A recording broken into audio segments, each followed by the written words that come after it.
Orzhov Glitters is one of the most hyped cards in Pauper, but recent data has revealed that its win rate is very bad. So, how can we improve it?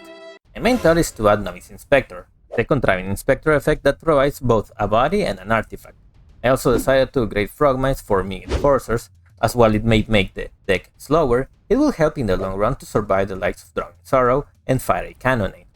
Still, the secret card I want to run is Hard Evidence. An O3 might not seem that good at first, but it can stop some of the other popular cards like Ninjas, Frogmites, or even pesky Hasty Monkeys. This gives a total of 12 cards with almost the same effect, and with these upgrades, I decided to try the deck on a league to see how it fares against the meta.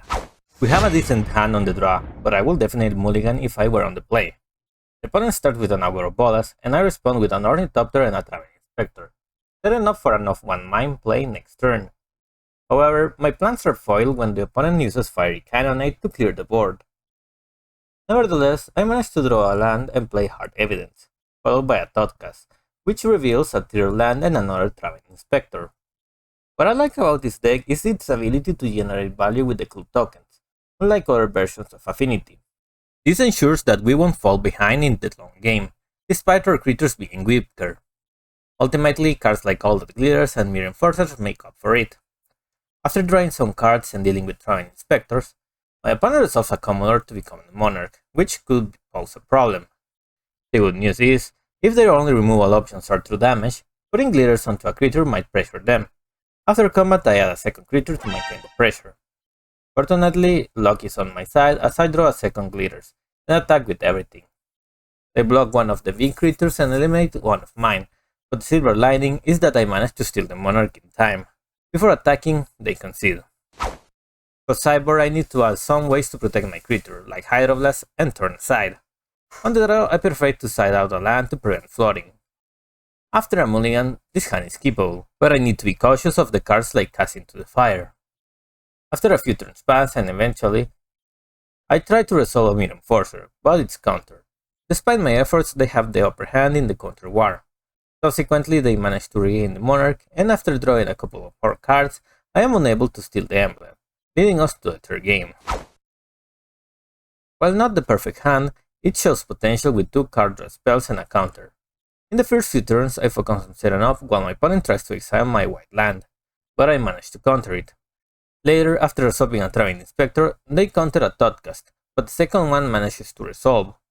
Technically, I could have played a Gingerbrute and attack for 1, but I didn't want to risk running into a Fiery Cannonade, so I save it for later.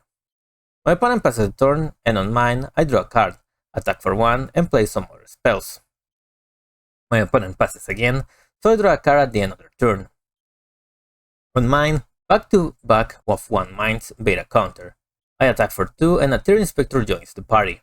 However, the problem arises as they resolve a Murmurous Mystic, creating multiple blockers that are hard to deal with. I start by drawing 4 new cards and play another Inspector to later attack with everything I have.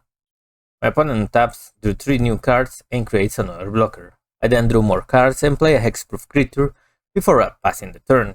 I still don't feel comfortable playing a naked Orzhov Glitters, so I'll hold up to it until they tap out or I risk losing my board. Unfortunately, that's exactly what happens. However, I managed to draw another card, and at the end I tried to sneak in one of the Glitters on my turn, but my creature meets removal, which I tried to protect with a turn aside.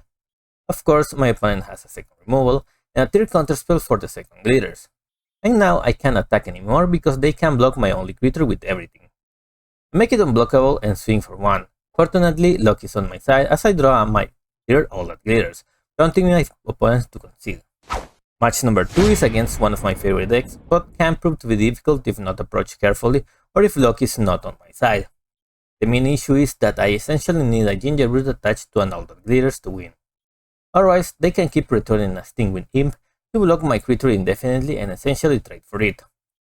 This same interaction happened repeatedly, and after drawing numerous cards, they eventually managed to set up a win in the combo of Red Tron to play double Loaded Giants. Plus sideboard, the plan is to include Tormoscrypt to foil their plans, which sounds good in theory.